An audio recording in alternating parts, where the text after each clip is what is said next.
Hey everybody, this is Doug Kenny here, and today we're on Relentless and Unstoppable with Fee Johnson and Ken Dunlop. How you guys doing? Doing good. Great, thanks.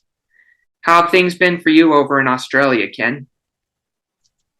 It's been pretty good. It's crazy weather at the moment. It's, as I said, there's flooding in Victoria. We've had lots of floods in New South Wales here as well. So it's just, yeah, absolutely crazy weather, but it's always lovely. Great to hear. How have you been, Fiona? I'm good, man. I say it flooded today. We had flash floods in Arizona, but all good. I am all good. Hearing a lot of lightning out there. How does it go from raining in the morning to very sunny and then raining again?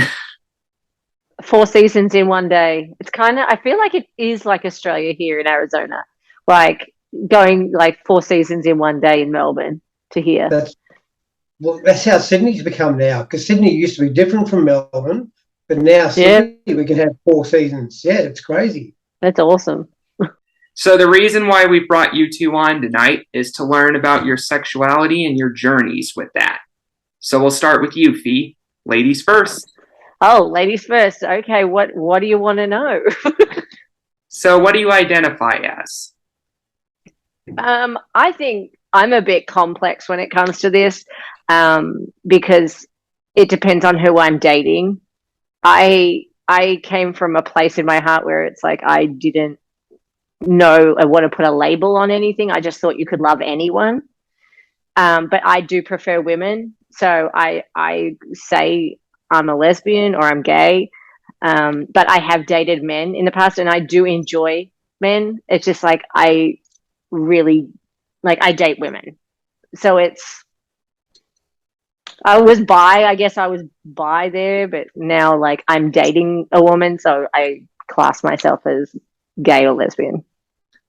Cool to hear. What made you start in that journey of accepting and living it? I kind of was blessed that I didn't know any different. I'm old, like I'm an older generation person, so it was not accepted. I was like, the church, and they wouldn't accept that. But in my head, I just assumed everyone loved everyone, and it wasn't until I was like 11 years old, and I asked my grandmother, who was very religious. She said, "Oh, when you'll marry a man one day," and I looked at her really strange, and I go, "But what if I marry a woman?" And she was just shocked. And I was so confused because I just thought you could just marry anyone. Um, and so I knew something was wrong with it. So I tried to hide it. And then it's like later on when I wanted to like kiss a girl, I was like, oh, everyone does that. That's normal. No. And so I had a hard time accepting it. Like I really did, because like society tells you to put a label on it. And I was like, why can't we just be us? You know what I mean? So I have never hidden it. In that sense, I told my family, like if I was dating a guy or a girl or whatever, and it was hard for them. So it hurt me. It was hard for them, and I lost friends, and they lost friends because their daughter was gay or whatever. But um, I I just didn't have that thought process that it was wrong, and I still don't have that thought process that it's wrong. I never have. So people, when I'm out, like even my ex-wife, like she sometimes would pull her hand away, and I'd be like, "But why? Like, why can't we hold hands in public?" Like, you know what I mean? So I've always accepted it. That's great to hear. What about you, Ken? What's your sexuality? I'm 99% gay. I did, when I was younger, date a couple of women, but it just wasn't for me. I think I did it mainly. I'm not sure if it was to try it or to be normal type of thing, if there is just such a thing as normal. But I realised very young that I was different, and when I was about 16, again it was pretty tough back then because this is going back into the mid 1970s, and at the same time of dealing with my sexuality, I started learning to become a professional wrestler. And in those days, that was a very, very tough macho world. And so I was on a really high from learning that. And then I was on the sort of like, what am I, what am I doing? And so, yeah, I sort of had highs and lows, and I sort of didn't sort of tell them guys straight away. It wasn't until I was probably about 18 that I told one of the first other wrestlers that I was gay, and they just said they knew. And when I finally came out to my parents, Mum said she'd known all along. Dad was pretty shocked at the time, but because my dad was a very old-fashioned, hard-working Australian sort of guy, and yeah, telling him I was pretty frightened of telling him, but he didn't say nothing the first night. He just got up, left the room. It wasn't until I think 2 days later. The next day he didn't speak to me at all, and I thought, oh God, what's? So I was going to pack my bags and go, and then finally he just said, look, I don't understand it. You're my son. I love you. Just don't talk about it. That's awesome. Yeah, well, not that don't talk about it, but yeah, we didn't talk about it for about 15 years or more. It's only when my mother got ill and then she passed away at a young age that Dad and I became really close, and then it was just normal. He was totally cool, and when I met Joey and took Joey down to meet him the first time, he said straight away that Joey was his son-in-law. So, and it was great. That's awesome. Yeah. That's great to hear. Tell everybody a bit about your book, Ken. Okay, there it is there. Dazzle Dunlop, Inside My Squared Circle. Basically, again, it's more about my sexuality and mostly professional wrestling. And again, back in those days, 70s, 80s, it was very, very homophobic, very tough. The older guys didn't like younger guys coming through because obviously we were stealing some of their work as well. So they pretty much beat the living crap out of us, and there was two of us coming through at the same time, and we just had to sort of cop it and just keep coming back for more. Finally, you get the confidence in yourself, and you start getting your ability grows as well.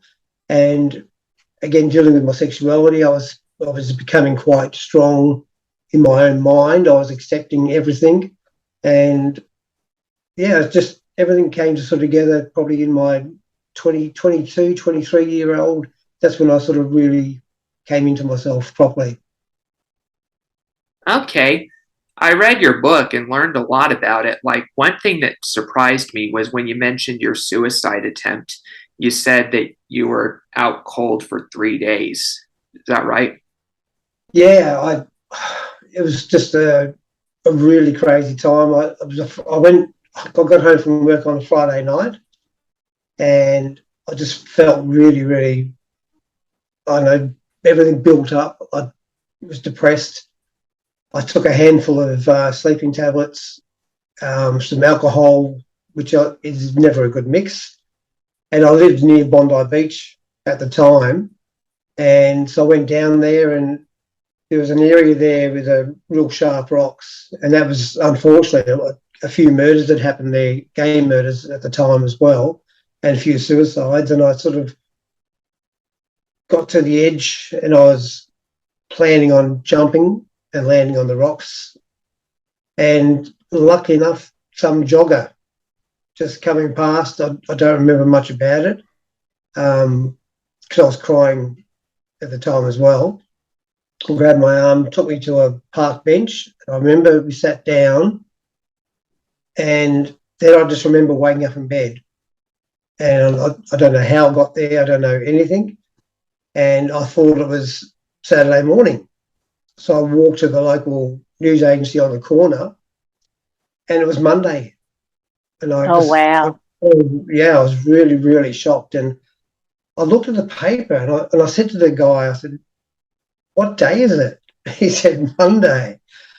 And obviously I was supposed to go to work, so I rang up work and said, "Look, I'm in a bad space. I need a week off." And I had a couple of really good, strong friends at the time, and so I rang one of them, and his best friend was a psychiatrist, and he rang her, and she took me in and chatted to me that day, which was fantastic. And That's awesome. yeah, so that was a really huge relief. But I took the week off, and then I took 2 weeks off, and I went down to Melbourne and saw my family. So, but it was a very frightening experience, and yeah, I can understand how people get there, Yeah. and it's I don't know, it's just it, to get just to talk to people. That's the main thing, and of course back in those days there was no help, there was no phone Yeah. lines, there was no internet, of course, in those days as well. So now there's so many places to get help, but unfortunately the suicide rate here in Australia is still very high, especially with gay children or gay teens. It's It, still very high, and it shouldn't have to be, because if you can just talk about it, that's the main thing. Instead of bottling things up, just open up. I'm surprised that it's so high now because, like, back then, like in the 80s, I was a 70s baby. So in the 80s, it there was nothing like that. Like, coming out to your parents, it was terrifying because, like, everyone went to church and you don't talk about it and things like that. And there's no, like, suicide lines and things like that. But now there's, like, chat rooms, suicide, like, everything on the internet. Your friends usually are really supportive. I'm just surprised it's so high still here in America and in Australia.